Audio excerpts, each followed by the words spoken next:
తెలంగాణ శాసనసభలో వాడి వేడి పరిస్థితులు కనిపిస్తున్నాయి. లగచర్ల రైతులకు ఎలా బేడీలు వేస్తారని కాంగ్రెస్ ప్రభుత్వాన్ని బీఆర్ఎస్ ఎమ్మెల్యేలు నిలదీసే కార్యక్రమానికి శ్రీకారం చుట్టారు. ఈరోజు ఉదయం నుంచి కూడా ఈ కార్యక్రమం కొనసాగుతుంది. దీని మీద ప్రభుత్వం వివరణ ఇవ్వాలి.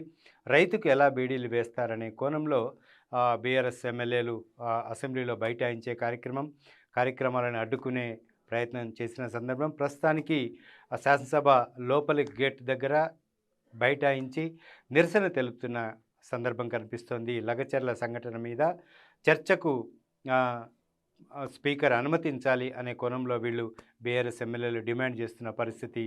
అయితే అందుకు ప్రభుత్వం నిరాకరించడంతో వీళ్ళందరూ కూడా శాసనసభలో ఇటు ధర్నాకు దిగుతున్న పరిస్థితి అయితే కనిపిస్తోంది. ఇక బీఎస్సీలో కూడా శాసనసభని 15 రోజులు నిర్వహించాలి అనే కోణంలో ఈ ఎమ్మెల్యేలు పట్టుబట్టడంతో ప్రభుత్వం నుంచి ఎలాంటి సమాధానం రావడంతో కాసేపు వాకౌట్ చేశారు. మళ్ళీ సభలోకి వెళ్ళిన తర్వాత లగచర్ల విషయాన్ని చర్చ తీసుకోవాలి అనే కోణంలో డిమాండ్ చేసిన పరిస్థితి. స్పీకర్ దీని మీద చర్చకు అనుమతి నిరాకరించడంతో బీఆర్ఎస్ ఎమ్మెల్యేలు ధర్నాకు దిగిన పరిస్థితి కనిపిస్తోంది. ఇక ఇదే అంశం పట్ల ముఖ్యమంత్రి రేవంత్ రెడ్డి సుదీర్ఘ వివరణ ఇచ్చిన పరిస్థితి కనిపిస్తోంది.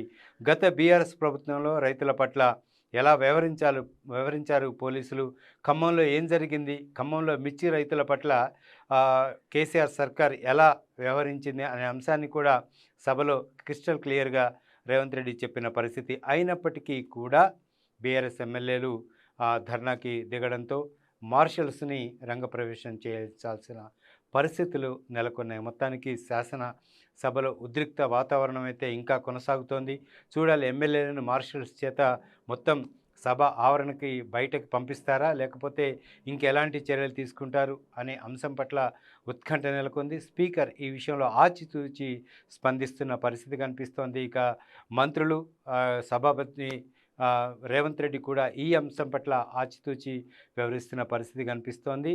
ఇక బీఆర్ఎస్ ఎమ్మెల్యేలు మాత్రం లగచర్ల విషయంలో చాలా స్ట్రాంగ్గా ప్రభుత్వం మీద ఒత్తిడి తెచ్చే, ప్రభుత్వాన్ని ఇరుకున పెట్టే కార్యక్రమానికి శ్రీకారం చుట్టినట్టు తెలుస్తోంది.